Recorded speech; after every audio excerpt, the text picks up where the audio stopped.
Hey everyone.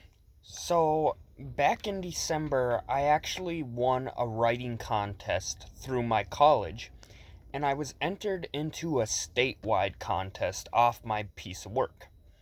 It's about a 2,000 word book, short story, and although I didn't win the statewide competition, it's basically a little autobiography about my life. Autobiography, duh. And it talks about the van life and everything, and just some history on me. So I wanted to go ahead and share this story with everybody. It is basically a short, really short version of the book I plan to write in the future. It's called Discomfort: The Key to Your Best Life. So, Chapter 1: One Life. There is a theory out there that claims that half of your life is over by the age of 7. The idea behind this theory is that you become more used to the concept of time and stuck in routine. It is believed that routine creates the feeling of time flying by because you become so used to your routine that you may not even know what day it is. However, when you go on a week-long vacation, this vacation seems to drag out forever. If I asked you to tell me what you did every single day of your vacation, you're more likely to remember more details than that of a week filled with standard work. So many people get stuck in routines, having dreams that they give up on because of discomfort. What's something that you've given up on due to discomfort? Due to the fear of the unknown, perhaps. If you could go back in time and do one thing differently, what would you choose? You only have one life, so my question to all of you is, how do you want to make the most of it? Chapter 2: Coming Out. Like everyone, I too used to run away from discomfort. Throughout my high school years, I battled severe depression. In ninth grade, I even had suicidal thoughts. Part of the reasoning behind this was because I was bisexual. I felt like I didn't belong. I felt like I needed to hide who I truly was. There was only one person I felt comfortable with, one person I grew close to. However, when our friendship grew extremely toxic, it made me feel that I needed to hide my sexuality even more. For years, I would continue to hide this and keep my feelings held within. I essentially locked the entire world out. I didn't want any relationships, whether that meant romantic or simply friendships. As you can imagine, though, this lifestyle made me feel lonely throughout the years, and holding everything inside really started to take a toll on me. I started to slightly force myself out of my shell and into the outside world. I would attend events through the college and try to make friends. My idea was that it was similar to a job interview. Nervous and anxious towards the beginning, but massive rewards for pushing through at the end. This idea did hold true for a while. Before I knew it, I found myself in the middle of a group that would play board games and hang out every single day for hours on end.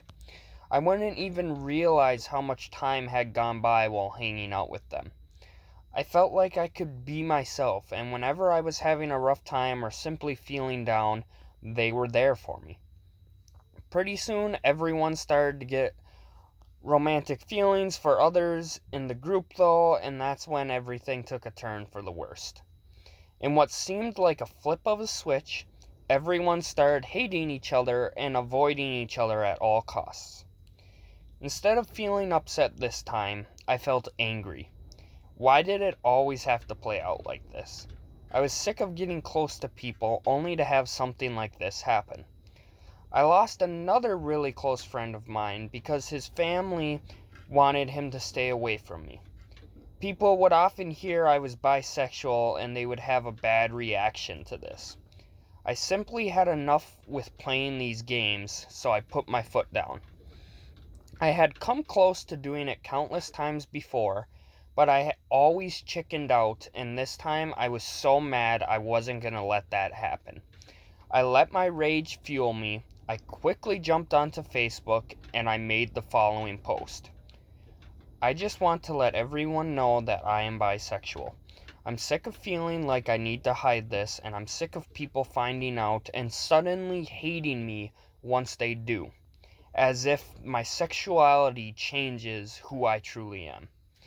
If my sexuality bothers you, please unfriend me now because it is who I am and that's not going to change. Now, some people may tell you that coming out changed their entire life. And while I can say it did for me, it didn't in the way you would think. Everyone was commenting on my post with words of encouragement, yet no one treated me differently. Instead, life just went on like any ordinary day would. The difference for me was that I finally felt free. I truly felt like myself. No strings attached, no more needing to lie and hide this part of me. This was one of the first massive experiences I had that showed discomfort isn't as scary as some may think. Chapter 3: The Van Life. Starting to realize how freeing discomfort can be, I decided to take a very drastic leap of faith. My entire life I was someone who worked hard towards his goal of being an astronaut. While in middle school, I went as far as taking an online Harvard class about super Earths and potential life in outer space. And while complex, I was one of only 7 participants under the age of 18 to successfully pass this class. The fear of never being good enough always scared me, though, and the idea of constantly working without any opportunities to have fun seemed like an entire waste of my life. I ultimately wanted to go to Mars. I still do. And I realized the work needed to do something like that would be extreme. From this, I believed I shouldn't have a family, and while I always loved traveling, I knew I would never have time to do so. I even went as far as telling my closest friends that if someone with a ticket to Mars offered it to me right now, I would grab it without hesitation. As the years went by, though, I also started to realize that if someone else offered me the opportunity to travel full time and be financially stable at the same time as the person with the ticket to Mars, I would pass up Mars and I would pick the ticket to travel full time in a heartbeat. That idea somehow seemed even more crazy to me, though. Traveling full time and being able to afford it, that's impossible. If it was possible, I thought, why wouldn't everybody do it? Never liking the winter weather of Upper Michigan and being stuck in my tiny apartment, I started watching a YouTube channel that did exactly that, though. The channel was called Yes Theory, and their idea was that by seeking discomfort, you could achieve any dream you came up with. I watched all their videos, and when I noticed my depression was slightly coming back, I knew what I needed to do. Despite being in the middle of a pandemic, I tore apart the inside of my 2005 Dodge Caravan and created a small bed on the inside. It wasn't much. I took the back of an old metal futon and used that on some blocks of wooden scraps to make the frame. From there, I stuffed a sleeping bag full of mattress foam and began to work on the van itself.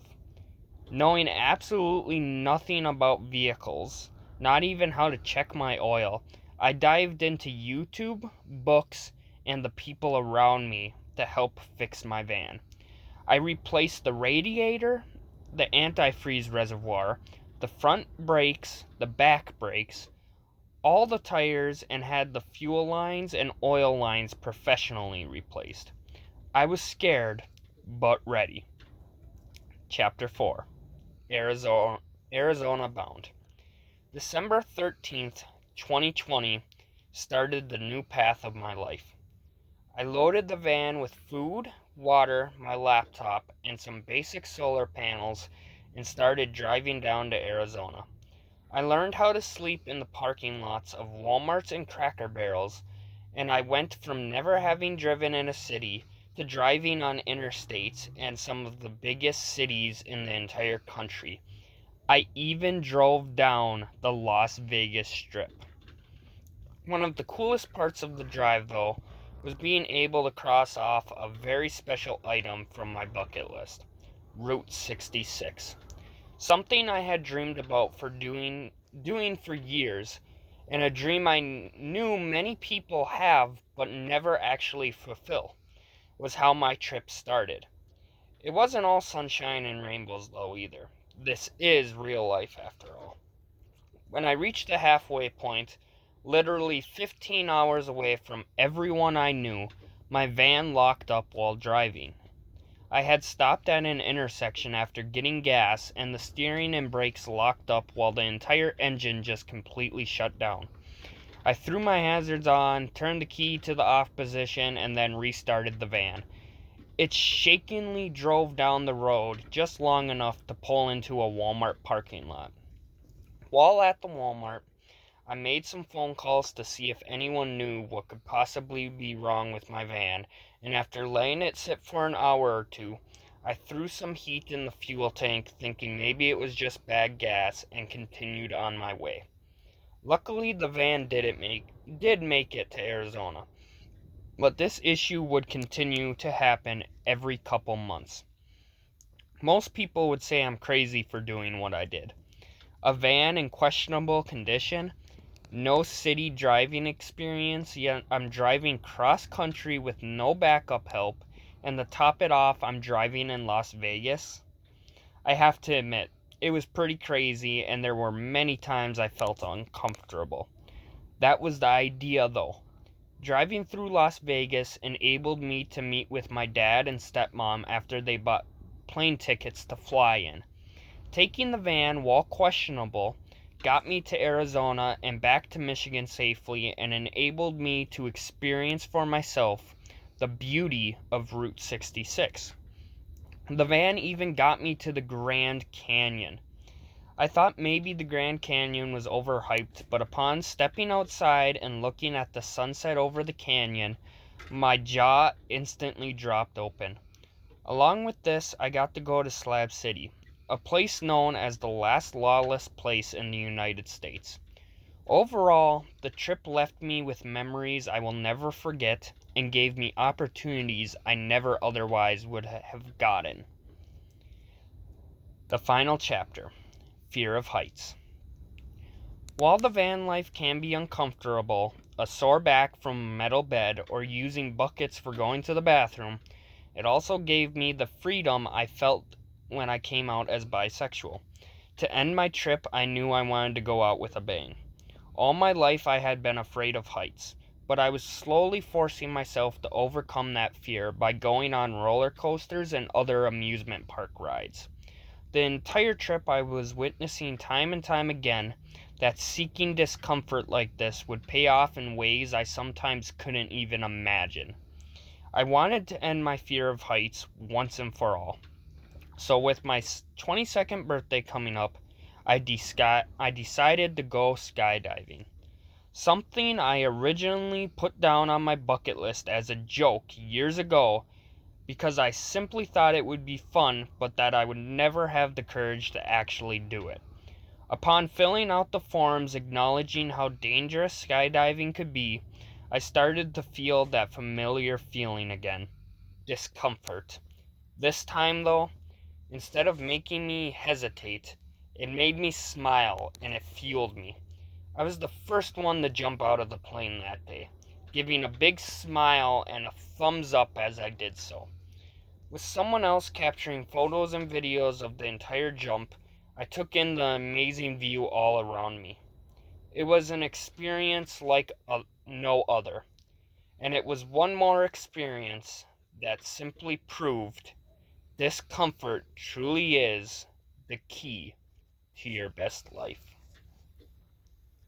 So I just wanted to share that short video with you guys today, that short story. And as always, I will see you guys on the next adventure.